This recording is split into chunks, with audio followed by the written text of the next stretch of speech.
Hi friends, welcome back to Suma study circle.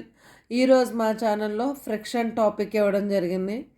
Last వీడియోలో friction గురించి కొన్ని విషయాలు నేర్చుకున్నాము.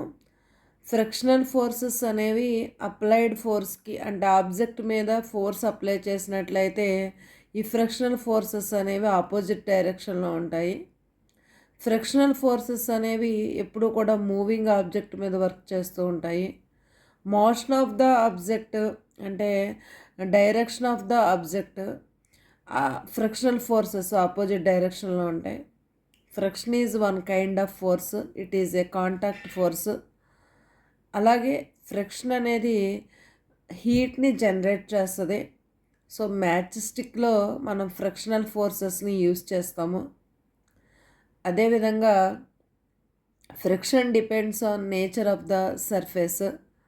సో సర్ఫేస్ అనేది స్మూత్గా ఉన్నప్పుడు ఫ్రిక్షనల్ ఫోర్సెస్ అనేవి డిక్రీజ్ అవ్వడం, రఫ్ సర్ఫేసెస్ అయినట్లయితే ఫ్రిక్షనల్ ఫోర్సెస్ ఇంక్రీజ్ అవ్వడం అనేది మనం లాస్ట్ వీడియోలో తెలుసుకున్నాం. ఇక్కడ ఒక డయాగ్రామ్ ఉంది, షూస్, టైర్స్. ఈ షూస్ సోల్ ఎలా ఉందంటే గ్రూవ్స్ ఇవ్వడం జరిగింది, అంటే ముళ్ళ వంటి నిర్మాణాలు ఇచ్చారు. ఎందుకు ఈ విధంగా ఇవ్వడం జరిగిందంటే స్పోర్ట్స్ మ్యాన్కి బెటర్ గ్రిప్ ఇవ్వడం కోసం ఈ షూస్ ఇలా తయారు చేయబడ్డాయి. అలాగే lorries, buses, trucks, cars, bulldozers వీటి టైర్స్ని మనం అబ్జర్వ్ చేసినట్లయితే ఈ విధంగా గాడులు చెక్కబడి ఉంటాయి న్యూ టైర్స్కి. ఇలా ఎందుకు ఉంటుందంటే రోడ్డు సర్ఫేస్కి బెటర్ గ్రిప్ ఇవ్వడం కోసం ఇలాంటి నిర్మాణం ఉంటుంది. సో బెటర్ గ్రిప్ ఉండడం వల్ల సేఫ్ జర్నీ జరుగుతుంది అనమాట. నెక్స్ట్ అలాగే మనం కబడ్డీ ప్లేయర్స్ని అబ్జర్వ్ చేసినట్లయితే kabaddi players rub their hands with a soil తోటి వాళ్ళ హ్యాండ్స్ని రబ్ చేసుకుంటారు. ఎందుకంటే బెటర్ గ్రిప్ ఆఫ్ దైర్ అపోనెంట్స్ని క్యాచ్ చేసినప్పుడు పట్టుకోవడానికి గ్రిప్ ఉండడం కోసం. Gymnastics apply some coarse substance on their hands to increase friction for better grip. Gymnastics also sometimes మనకి ఫ్రిక్షన్ అనేది ఎంత యూజో కొన్ని సందర్భాల్లో ఫ్రిక్షన్ వల్ల కూడా మనకి యూజ్ ఉండదు. సో ఫ్రిక్షన్ వల్ల అడ్వాంటేజెస్ ఎలా అయితే ఉన్నాయో డిసడ్వాంటేజెస్ కూడా ఉన్నాయి. ఫర్ ఎగ్జాంపుల్ మనం క్యారమ్స్ బోర్డు గేమ్ని అబ్జర్వ్ చేసినట్లయితే some powder sprinkle on the board, so coins move freely on board. ఇలా కాయిన్స్ అనేవి ఫ్రీగా మూవ్ అవ్వాలి అంటే అక్కడ ఫ్రిక్షన్ అనేది ఉండకూడదు, అందుకని అక్కడ పౌడర్ని స్ప్రింకిల్ చేస్తారు. అలాగే స్కేటింగ్ గేమ్ని అబ్జర్వ్ చేసినట్లయితే స్కేటింగ్ రింక్ అనేది అసలు ఫ్రిక్షనే ఉండదు అక్కడ, ఎందుకంటే వెరీ స్మూత్ సర్ఫేస్ అనమాట. సో స్కేటింగ్ రింక్ మీద కూడా ఫ్రిక్షన్ అనేది అవసరం లేదు.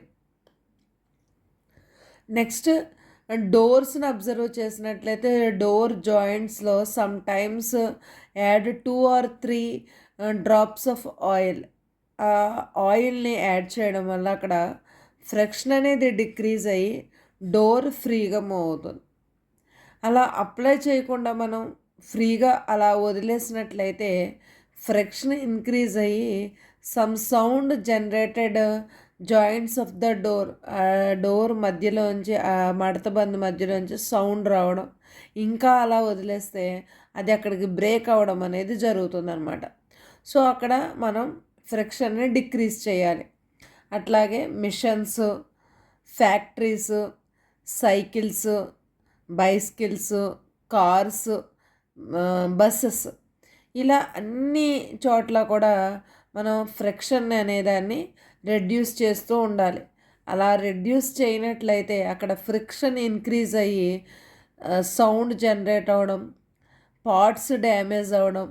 సో పార్ట్స్ డ్యామేజ్ అయినట్లయితే కనుక ఫ్యాక్టరీస్లో జరిగిందనుకోండి ఇలాంటి సందర్భం, అక్కడ చాలా ఎక్కువ నష్టం రావడం అనేది జరుగుతుంది. So when oil, grease or graphite is applied between the moving parts of a machine, a thin layer is formed. There and moving surfaces do not directly rub against other. ఇలా ఫ్రిక్షన్ డిక్రీజ్ చేసే సందర్భంలో జనరల్గా ఆయిల్స్ని use చేస్తాం ఇళ్లలో అయితే. అలాగే grease apply చేస్తారు cycles, bicycles, some machinery parts, tractors, lorries ఇలాంటి చోట. కొన్ని చోట్ల అయితే గ్రాఫైట్ని అప్లై చేస్తాం, కొన్ని చోట్ల గ్రీజ్, లూబ్రికెంట్స్ని కూడా అప్లై చేస్తాం. సో ఇలా అప్లై చేయడం వల్ల అక్కడ థిన్ లేయర్ ఫామ్ అయ్యి ఆ టూ సర్ఫేసెస్ డైరెక్ట్గా ఒకదాంతో ఒకటి టచ్ అవ్వకుండా ఈ లేయర్ అనేది అక్కడ ప్రొటెక్టివ్ లేయర్గా ఉంటుందన్నమాట. So interlocking A irregularities is avoided to a great extent. అలాగే మూమెంట్ బికమ్స్ స్మూత్. ఇలా ఎప్పుడైతే వీటిని అప్లై చేసామో ఆ మూమెంట్ అనేది స్మూత్గా ఉండడం, ఫ్రిక్షనల్ ఫోర్సెస్ డిక్రీజ్ అవ్వడం అనేది జరుగుతుంది. The substances which reduce friction are called lubricants. ఏ సబ్స్టాన్సెస్ అయితే ఫ్రిక్షన్ని రెడ్యూస్ చేస్తాయో అలాంటి సబ్స్టాన్సెస్ అన్నిటిని కూడా లూబ్రికెంట్స్ అంటాం. అంటే లూబ్రికెంట్స్గా grease, graphite, some oils are used అనమాట, యూజ్ చేస్తాం. నెక్స్ట్ అలాగే ఇంకొన్ని సందర్భాల్లో ఎయిర్ కుషన్ని కూడా యూజ్ చేస్తాం. Air cushion between the moving parts is used to reduce friction. Air cushions అంటే గాలి తలగళ్ళ వంటి నిర్మాణాలని ఈ పార్ట్స్ మధ్య ఉంచినట్లయితే కనుక అవి కూడా ఫ్రిక్షన్ని రెడ్యూస్ చేస్తాయి, తగ్గిస్తాయి అనేది అలా తగ్గిస్తాయి. Next, friction can never be entirely eliminated.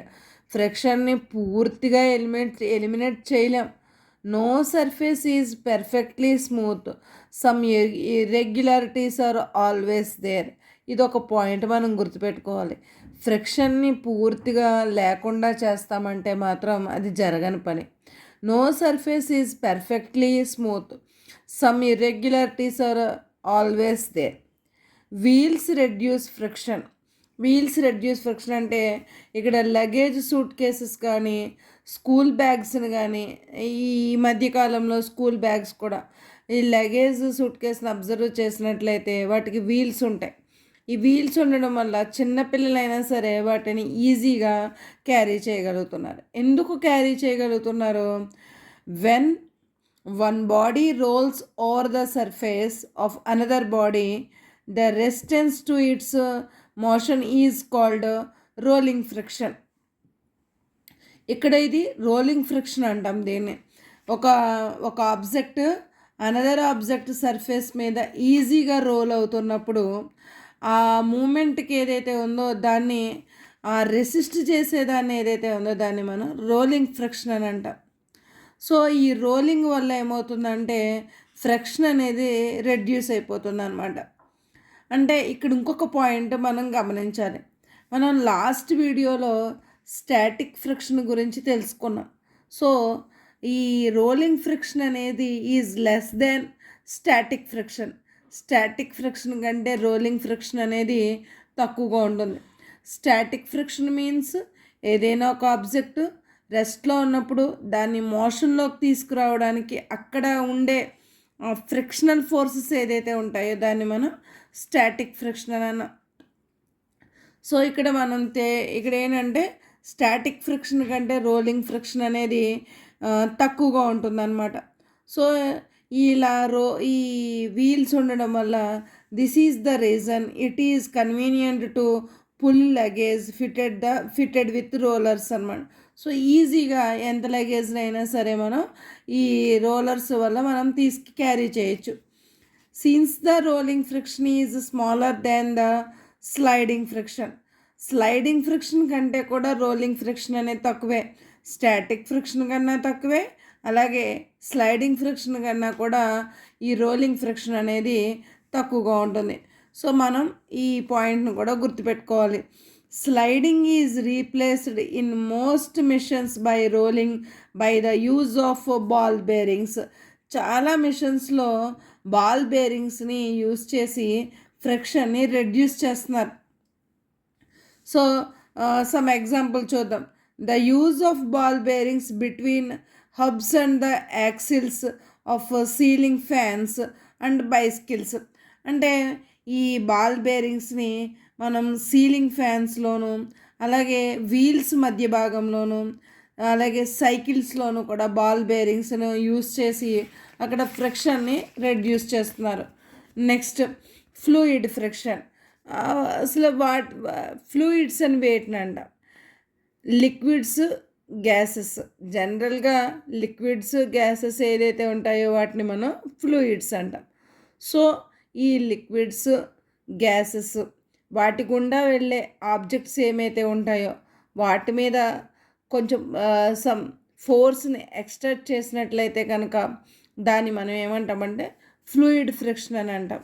So the common name of gases and liquids are called fluids.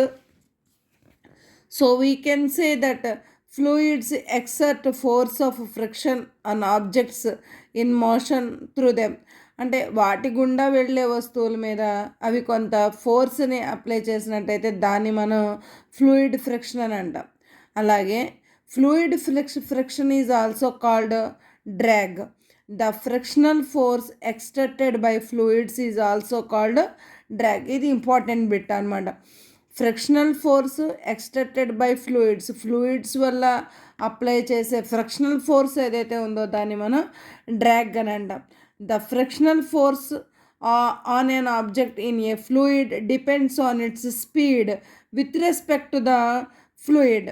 అంటే ఈ ఫ్రిక్షనల్ ఫోర్స్, ఫ్లూయిడ్స్లో ఉండే ఫ్రిక్షనల్ ఫోర్స్ దేని మీద ఆధారపడి ఉంటుంది అంటే depends on speed. Speed depends on speed అనమాట. అలాగే ఇంకొకటి ఏంటంటే the frictional force also depends on the shape of the object and the nature of the fluid అనమాట. ఇది చాలా ఇంపార్టెంట్ పాయింట్. ఫ్రిక్షనల్ ఫోర్సెస్ అనేవి దేని మీద డిపెండ్ అయి ఉంటుంది, shape of the object. For example ship, aeroplane, వాటి షేప్స్ మీద ఫ్రిక్షనల్ ఫోర్స్ అనేది డిపెండ్ అయి ఉంటుంది. Next nature of the fluid అనమాట. ఆ లిక్విడ్ ఆర్ గ్యాస్ ఏదైతే ఉందో దాని నేచర్ మీద కూడా ఫ్రిక్షనల్ ఫోర్స్ అనేది డిపెండ్ అయి ఉంటుంది. సో ఇక్కడ ఏంటంటే ఏరోప్లేన్స్ కానీ షిప్స్ యొక్క బాడీస్ వాటి షేప్స్ని ఈ ఫ్రిక్షనల్ ఫోర్స్కి తగ్గట్టుగా తయారు చేయడం వల్ల అవి ఫ్రిక్షనల్ ఫోర్స్ని అధిగమించి అవి ఫ్లూయిడ్స్లో ట్రావెల్ చేయగలుగుతున్నాయి అన్నమాట. So their bodies must have evolved to shapes which would make them lose less energy in overcoming friction. అంటే ఈ ఫ్లూయిడ్ ఫ్రిక్షన్ని ఎదుర్కోవడానికి వాటి షేప్స్ని తక్కువ ఎనర్జీ లాస్ అయ్యే విధంగా తయారు చేయడం అనేది జరుగుతుందన్నమాట. సో ఇక్కడ ఇంకొక పాయింట్ ఏంటంటే in fact all vehicles are design to have shapes with reduce fluid friction. ఈ ఫ్లూయిడ్స్లో వెళ్ళే ఆబ్జెక్ట్స్ ఏదైతే ఉంటాయో వాటన్నిటినీ కూడా ఫ్లూయిడ్ ఫ్రిక్షన్ని రెడ్యూస్ చేయడానికి ఆ షేప్స్ అన్నీ ఉండే విధంగా తయారు చేయడం జరుగుతుంది. సో మనం ఈ ఫ్రిక్షన్ లెసన్లో what is friction, what factors effect friction, అట్లాగే టైప్స్ ఆఫ్ ఫ్రిక్షను అంటే స్టాటిక్ ఫ్రిక్షను, స్లైడింగ్ ఫ్రిక్షను, అలాగే రోలింగ్ ఫ్రిక్షను, ఫ్లూయిడ్ ఫ్రిక్షను అంశాలన్నింటిని కూడా మనం నేర్చుకోవడం జరిగింది. అదేవిధంగా ఫ్రిక్షన్ వల్ల అడ్వాంటేజెస్ ఏంటి, డిసడ్వాంటేజెస్ ఏంటి అనేది కూడా మనం నేర్చుకున్నాము.